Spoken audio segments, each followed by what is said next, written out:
that financial crisis hit, there's one thing that's fairly obvious, and that is the state is back. Not just the state here in the United States. This is not Obama's a socialist. This is the world is different. I was at a meeting last May with the Chinese Vice Foreign Minister, He Yafei. And sitting across the table from me, we're supposed to exchange views.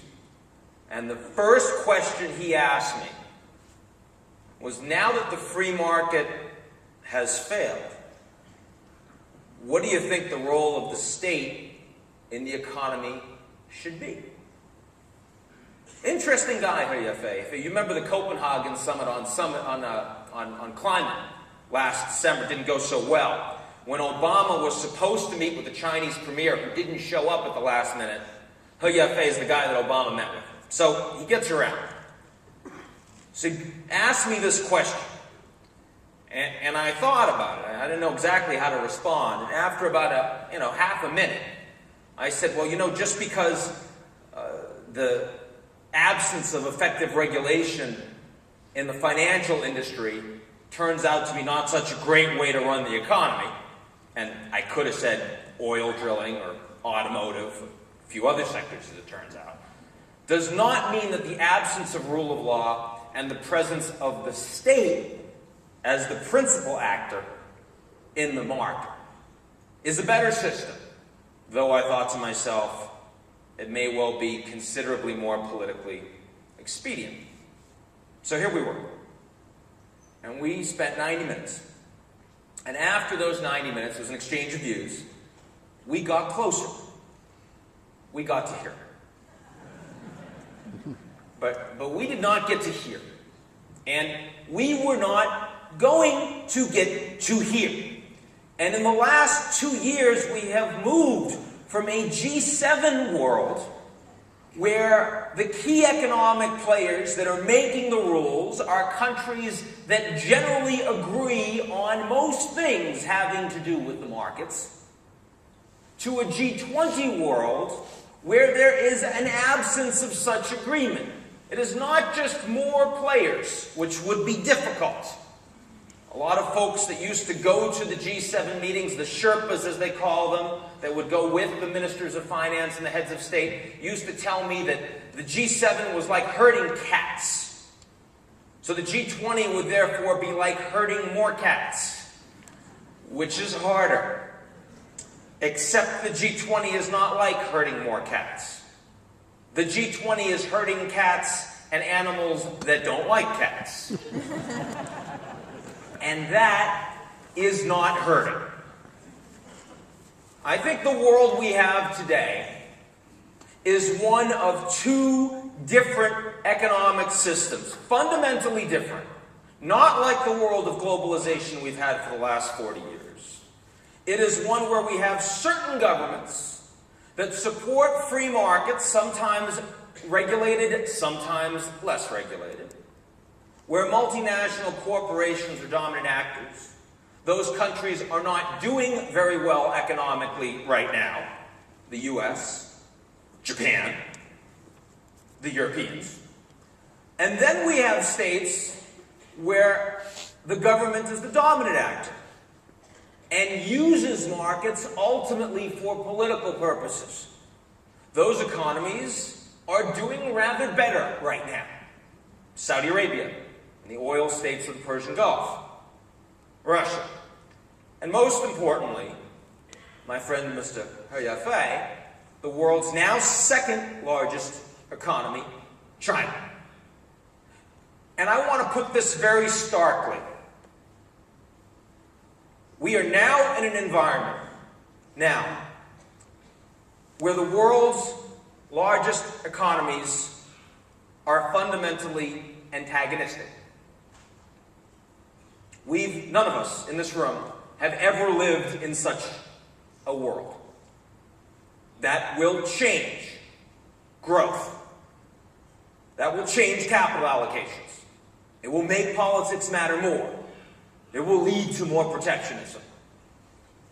It does not mean the end of the global economy as we know it, no, but it does mean that we have to think differently about allocations. We have to think differently about winners and losers. We have to think differently about governments vis-a-vis corporations. Now, over the last 2 years, the world has gone through 3 big waves. The first wave came right after Lehman Brothers went down. And that, very simply, ladies and gentlemen, was panic. Every government in the world recognized the seriousness of the situation, recognized that the global financial markets were under critical threat. They knew they had to act quickly, they had to take it seriously. I mean, we're approaching midterm elections in the United States now, we're just a few weeks away, and everyone's talking about how Congress doesn't work, but I tell you, in the first wave of the crisis, when panic was taking over, Congress was pretty effective. Got to do something. Got to move on stimulus. Got to get this done. Got to get it done fast. And not just in the United States. In Europe. And in Japan. And in China. Now, in some countries, it was stimulus. In some countries, it was austerity. In some countries, it was a mix of the two. But let's be clear. All of those governments meeting in London at the G20 in April, back a year and a half ago, recognized that they needed to put forth a face that showed they took this seriously. This was a crisis. We were going to coordinate. We were going to be transparent. We were going to communicate. We're going to express that we support free trade, and we support transparency, and we support effective regulation. That was the first wave. Now, it is hard to put an exact date on when the second wave started. But if I had to, I would say it was in mid-April 2009. It was roughly when Larry Summers came out and said that we are no longer in recession. Technically true. Politically, probably not the best thing to say.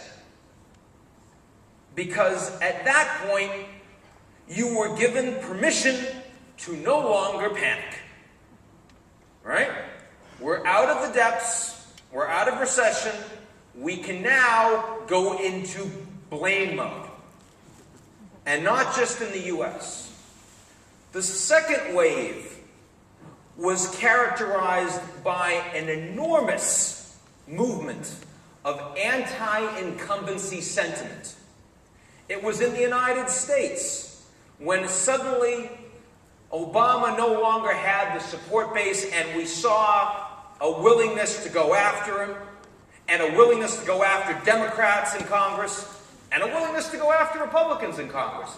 Any incumbent in the U.S. was increasingly not someone we were happy with. It was worse in Japan, where they got rid of the Liberal Democratic Party after 50 years of single-party rule. And then right after that, they expressed how unhappy they were with the Democratic Party of Japan, the opposition.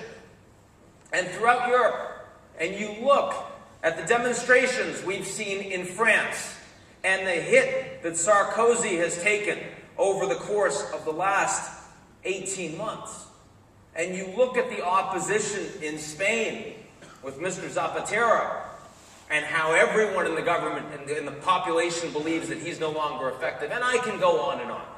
That was the second wave. And the G20 was still taken seriously. People showed up. It was new. They focused. But it was a sideshow. It was, let's go, let's say the right words, and let's get back home to where the politics mattered. There was an enormous, sudden inward focus. Interesting thing about this second wave. The first wave was global. The second wave was not.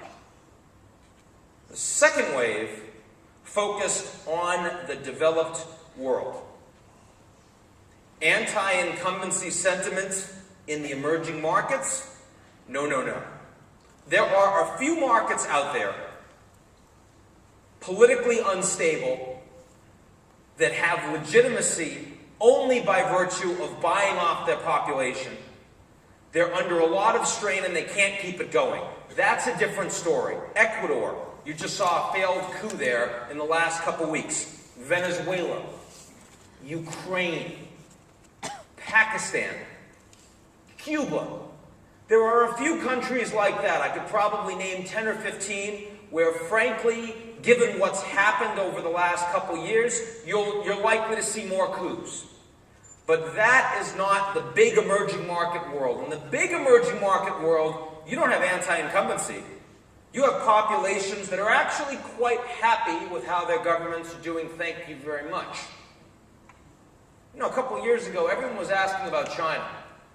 And they were saying, these demonstrations in China against the communist authoritarian government, they were going to tear the country apart, 78,000 a year. I remember the Tom Friedman article from about 2.5 years ago, focusing on all of these unhappy Chinese. I got to tell you, after 30 years of 10% plus state-directed growth in China, and the Beijing Olympics, and the Shanghai Expo, and He Yafei telling me that the free market has failed, the average Chinese is a lot happier with their government today than the average American is with our government. And don't get me started on the Japanese.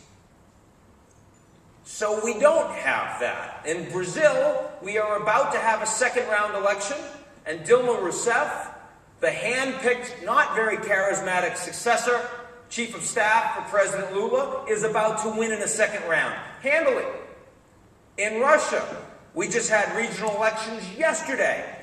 Putin and his party did very, very well. They don't have elections in China, but if they did, frankly, you would get a government which is more nationalist and less well-disposed to the West than the government you have in place right now. So that was the second wave. Then we have the third wave. And I actually want to say that I think the third wave hit in the last couple of days. You know, people are just leaving Washington, D.C. for the annual IMF meeting. And you have talk from the key ministers of finance, from heads of state, from George Soros, from Bob Zoellick, the president of the World Bank, Dominique Strauss-Kahn, in charge of the IMF, Director General, saying that they are concerned that we are moving towards a currency war, that there is an absence of effective governance at the top level.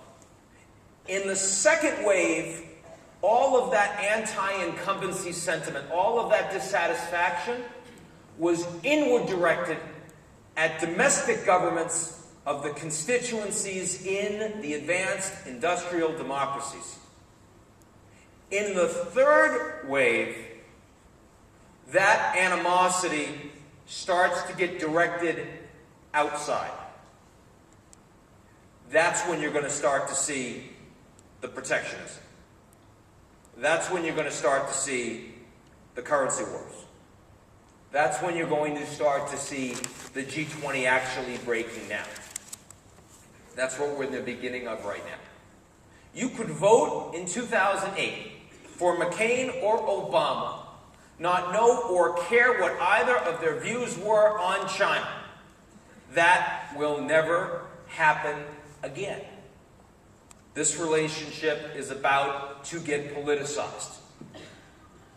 That means we're going to see more regionalization of capital flows, more domestic focus of capital flows, more challenges to broad foreign direct investment, lower global economic growth, and more fights between corporations and states in a host of sectors that are investing in state capitalist countries. So I wanted to spend my first 15 minutes up here, 20 minutes up here, talking a little bit about how I saw the world as a whole.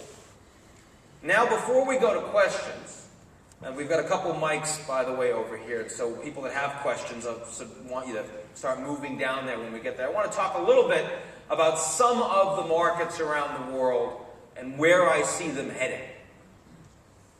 So first point, I just came back from Europe.